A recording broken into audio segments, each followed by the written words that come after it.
দীর্ঘদিনের একটা স্বপ্ন ছিল ঢাকার মেয়র হওয়ার। দল তো অলরেডি সিদ্ধান্ত নিয়ে আমাকে এখানে দিয়েছে। নারায়ণগঞ্জে যদি মশার ক্ষেত্র থাকে আর ওইটাকে যদি ধ্বংস করা না হয় তাহলে ওই মশাটা তো আমার এখানে আসতেছে। এই সিটি কর্পোরেশন আমি আজকে নতুন না, কাজেই চ্যালেঞ্জ গ্রহণ করতে ভালোবাসি। চ্যালেঞ্জ গ্রহণ করেই কিন্তু পাকিস্তানের বিরুদ্ধে লড়াই করেছিলাম এবং দেশ স্বাধীন করছি। তো কাজে এগুলো কোনো বিষয় না। এটা হলো যে সবচেয়ে বড় কথা হলো যে সিটি কর্পোরেশন কয়েক বছর ধরে এটা একটা জড় পদার্থের মতো হয়ে গেছে, যে নির্জীব। এটার কোনো মালিক আছে কিনা বা এটা আসলে কার্যক্রম আছে কিনা এটা কেউ টের পাচ্ছিল না, একটা স্থবির। সেই অবস্থা থেকে আবার এটাকে সচল করা, এটা তো অবশ্যই একটা চ্যালেঞ্জ। এবং ইনশাআল্লাহ এই আমি দায়িত্ব নেওয়ার পরে যে কয়দিন অতিবাহিত হয়েছে আপনারা নিজেরাই দেখছেন যে প্রতিটা দিন আমি চেষ্টা করছি, এবং আমার মাননীয় প্রধানমন্ত্রী নিজেও চান বা নিজেও যে স্টাইলে কাজ করছেন স্বাভাবিকভাবে তাকে অনুসরণ করেই আমিও কাজ করার চেষ্টা করছি। প্রতিদিন প্রতি মুহূর্ত কাজ করে নাগরিক সুযোগ সুবিধা কীভাবে নিশ্চিত করা যায়। বিশেষ করে আপনারা জানেন যে মশার যে উপদ্রব শুরু হয়েছিল ঢাকা মহানগরীতে, অন্তত আমি 1 মাস এটার বিরুদ্ধে ক্র্যাশ প্রোগ্রাম দিয়ে অনেকটা, কিন্তু দু একটা জায়গায় এখনও মশার কথা শুনি, কিন্তু মোটামুটি বাকি জায়গায় অনেকটা কন্ট্রোলের মধ্যে চলে আসছে। আর এটা হলো একটা নাগরিক সেবার প্রতিষ্ঠান এবং সেবার কোনো শেষ নাই। আর আরেকটা হলো যে এটার সাথে সরাসরি জনগণ জড়িত, যেমনিভাবে এটা সেবা নেয়ার বিষয় জড়িত, আবার পাশাপাশি এটাকে জঞ্জালমুক্ত যদি করতে হয়, এটাকে যদি বসবাসযোগ্য করতে হয়, চলাফেরায় সমস্ত আজকে ফুটপাথগুলো পরিষ্কার যদি করতে হয়, রাস্তাগুলো যদি পরিষ্কার করতে হয়, হকারকে যদি নিয়ন্ত্রণে আনতে হয়, রিক্সাগুলোকে যদি নিয়ন্ত্রণে আনতে হয়, তাহলে এটা জনগণের সচেতনতা ছাড়া কোনোভাবে সম্ভব না। এই জন্য আমি সবসময় যেটা বলি যে এখানে দায়িত্বটা 50-50। আজকে জনগণের দায়িত্ব 50% আর 50% দায়িত্ব সিটি কর্পোরেশনের। জনগণ যদি আজকে আবর্জনা মুক্ত ঢাকা রাখতে চায় তাহলে আবর্জনা মুক্ত হবে। আর জনগণ যে পর্যন্ত সচেতন না হবে, যেখানে সেখানে আবর্জনা ফেলবে, তাহলে এটা সিটি কর্পোরেশন 100% চেষ্টা করেও সেটা সম্ভব হবে না। যদি আজকে পরিষ্কার পরিচ্ছন্নতা ব্যাপারে যদি জনগণ সচেতন হয়, তাহলে সিটি কর্পোরেশনের পক্ষে বাকি দায়িত্বটুকু পালন করা সম্ভব। এই জন্যে সব কিছুর বিষয় জনগণের সাথে সম্পৃক্ত। তাই আমরা আশা করি যে জনগণও সচেতন হবে। ইতিমধ্যে আমরা মসজিদের ইমাম সাহেবদেরকে নিয়ে মিটিং করেছি, বিভিন্ন সোশ্যাল অর্গানাইজেশনগুলোকে নিয়ে আমরা মিটিং করেছি, বিভিন্ন এলাকার জনগণের সাথে আমরা মিটিং করেছি, যে তারা যাতে তাদের সচেতনতার মাধ্যমে আজকে নগরটাকে বসবাসযোগ্য করার ব্যাপারে সহযোগিতা করে এবং আমরাও যাতে বাকি কাজটা করতে পারি। সেবার কার্যক্রমটাকে একেবারে কার্যকর করার জন্য সিটি কর্পোরেশনের একের ঊর্ধ্বতন সকল কর্মকর্তা, চিফ এক্সিকিউটিভ অফিসার থেকে শুরু করে, সচিব থেকে শুরু করে, চিফ ইঞ্জিনিয়ার থেকে শুরু করে, চিফ কনজারভেন্সি, চিফ হেলথ, সবাইকে দিয়ে আমরা টিম করে দিয়েছি, 12টা টিম।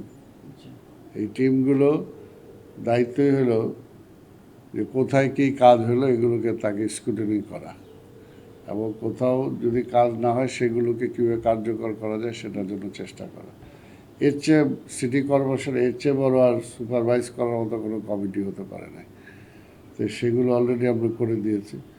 তা আমরা 1 মাস আমাদের ক্র্যাশ প্রোগ্রাম গিয়েছে আবর্জনা এবং মশার ব্যাপারে।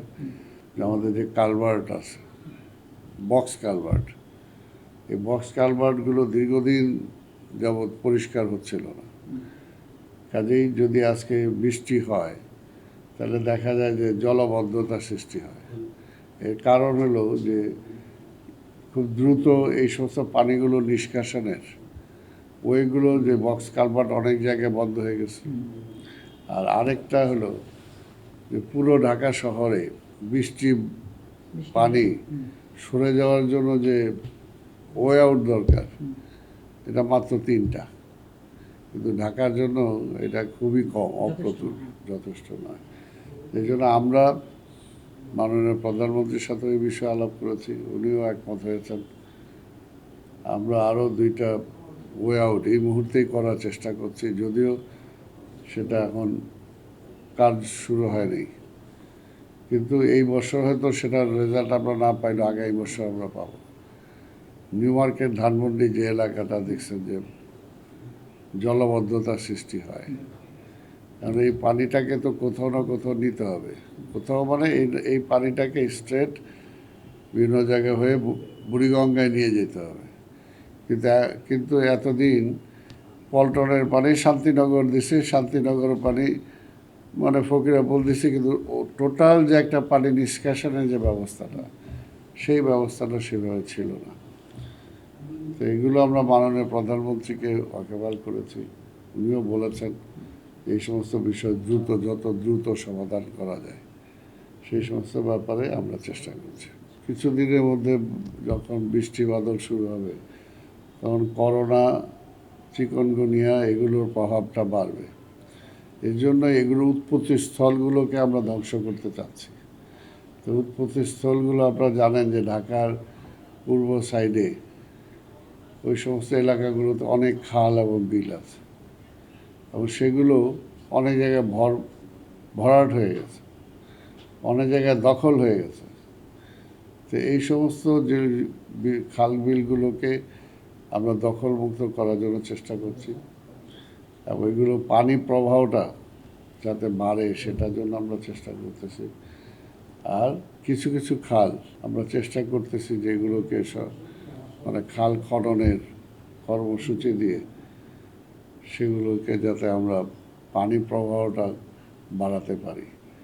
তবে এখানে এই খাল কাটার ব্যাপারে ইতিমধ্যে আমরা আলাপ করেছি, তবে সেখানে ওয়াসার অনেক জায়গায় লাইন আছে, অনেক জায়গায় লাইট পোস্ট অনেক জায়গায় আছে, অনেক জায়গায় অবৈধ বিভিন্ন প্রতিষ্ঠান বা দোকান ঘর এগুলো সৃষ্টি হয়েছে। এইগুলোকে না সরে তার আমরা এটাকে কাটতে পারি না। আর এটা শুধু কাটলে তো হবে না, এটাকে আবার ধরে রাখার জন্য চেষ্টা করা।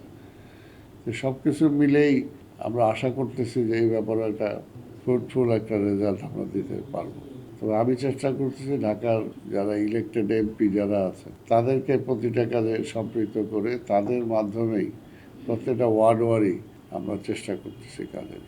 যে পর্যন্ত জনসচেতনতা না আসবে, আমার দায়িত্বটা আমি পালন না করব, সেই পর্যন্ত আমি আগেই বললাম সিটি কর্পোরেশনের পক্ষে, পুলিশের পক্ষে কোনোভাবে সম্ভব না একটা ভালো একটা পরিবেশ নিশ্চিত করা, তাই না? এই জন্য বলি আমি যদি বদলাই ঢাকা মহানগর বদলাবে, আমাকে বদলাইতে হবে।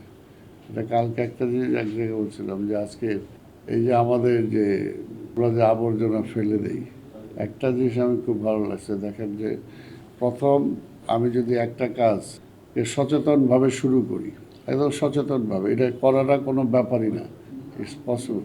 আমি যতটুকু খাবার গ্রহণ করতে পারবো আমি ততটুকু খাবারই আমার প্লেটে নেব, এবং ততটুকু খাবার আমি খাবো, কোনো খাবার নষ্ট হবে না, উচ্ছিষ্ট খাবার আমার ফেলে দিতে হবে না।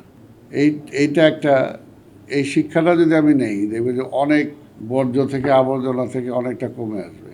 মন্ত্রণালয় থেকে এবং আমরা নিজেরাও মশার যে ওষুধ আছে সেটা পরীক্ষা করানো হয়েছে, পরীক্ষা করানোর পরে তারা সার্টিফাই করছে যে এই ওষুধে কোনো সমস্যা নাই। সবচেয়ে বড় ব্যাপার হলো যে আপনি মশার যে প্রজনন ক্ষেত্র যদি সেটাকে আপনি বন্ধ করতে না পারেন, তাহলে মশা জন্ম হওয়ার পরে মশা উড়ে গেল, এই উড়ে তো মশা কয়েক মাইল যেতে পারে। এবং এখানে এখন যেটা আজকে ঢাকা শহরের প্রবলেমটা একা ঢাকা শহরও সলভ করতে পারবে না, নারায়ণগঞ্জ আজকে এটার সাথে সম্পৃক্ত।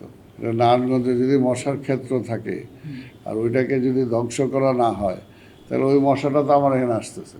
এটার জন্যই নারায়ণগঞ্জের সাথেও আমরা কথা বলেছি যাতে জয়েন্টলি এই সমস্ত বিষয়ে আমরা একসাথে কীভাবে কাজ করতে পারি। যে আঙুলের ভোটের দাগ মোছার আগে অনেকগুলো কমিটমেন্ট কিন্তু উনি অলরেডি বাস্তবায়ন করা শুরু করছেন। সে কাজে প্রধানমন্ত্রী যা বলছেন ইনশাল্লাহ তিনি সব কিছুই করার জন্য চেষ্টা করবেন, আমাদেরকেও সেভাবে তাগিদ দিচ্ছেন। যানজটের ব্যাপারে অলরেডি কাজ শুরু হয়ে গেছে, কিছু কিছু জায়গায় ট্রাফিক কিভাবে স্মুথলি করা যায়। আর আমরা যেটা বলছি যে এই ব্যাপারে হকারদের আমাদের সহযোগিতা দরকার। হকাররা থাকবে, কিন্তু সারা শহর জুড়ে যদি হকার সব দখল করে রাখে তাহলে হবে? আজকে সেই ফুটপাথটা তো আর মানুষের চলাচলের জন্যও রাখতে হবে। আবার গাড়ি ঘোড়া যেগুলো চলতেছে, আমাদের রিক্সা ভাইদেরকে খেয়াল রাখতে হবে যে শুধু একাই রিক্সা চলবে না, এই রাস্তায় তো বাসও চলবে, অন্য সিএনজিও চলবে, অন্যান্য বাহনও চলবে।